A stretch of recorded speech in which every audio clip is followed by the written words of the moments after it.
Armed Forces of the Philippines walang nakikitang banta sa seguridad sa ikalawang State of the Nation address ni Pangulong Rodrigo Duterte.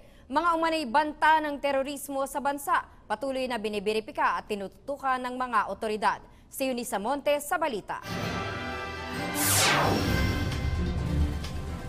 Wala umanong nakikitang banta ng terorismo ang hukbong sandatahang lakas ng Pilipinas sa nalalapit na State of the Nation address ni Pangulong Rodrigo Duterte. Ito ay sa kabila ng mga kumakalat na kaliwat ka ng banta sa social media sa planong panggugulo umano ng mga international terrorists sa ikalawang sona ng Pangulo.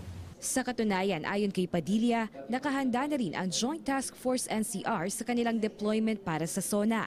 Di man sinabi ang eksaktong bilang ng mga sundalo at pulis na nakaalerto, aniya, sapat at walang dapat ikatakot ang ating mga kababayan.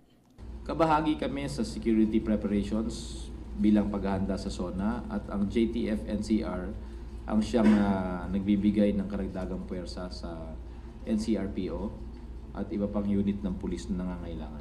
Itinanggi rin ni Padilla ang nauna ng pahayag ni Turkish Ambassador to the Philippines Ezra Kankur na nasa Pilipinas na umano ang kanilang teroristang grupo na nakabase sa Zamboanga Peninsula at nagpapanggap na iba't ibang mga civic education institutions at charity organizations.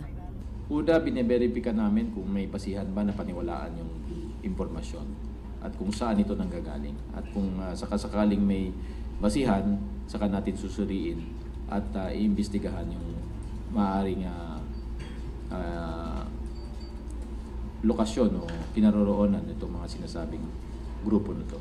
Una na rito ay kinumpirma na rin ni PNP Chief Police Director General Ronald Bato de la Rosa base sa kanilang intel na nasa Pilipinas na umano ang teroristang Fethullah Gulen Movement na mula sa bansang Turkey. Di pa man nakakaabot sa kanilang intel ayon sa AFP, patuloy ang kanilang ginagawang pakikipag-ugnayan sa Turkish Ambassador upang maberipika ang presensya ng mga jihadist sa bansa. Gayunpaman, tiniyak ng AFP na nakaalerto 24 ang ating mga sundalo sa anumang banta ng terorismo. Eunice Monte para sa Bayan.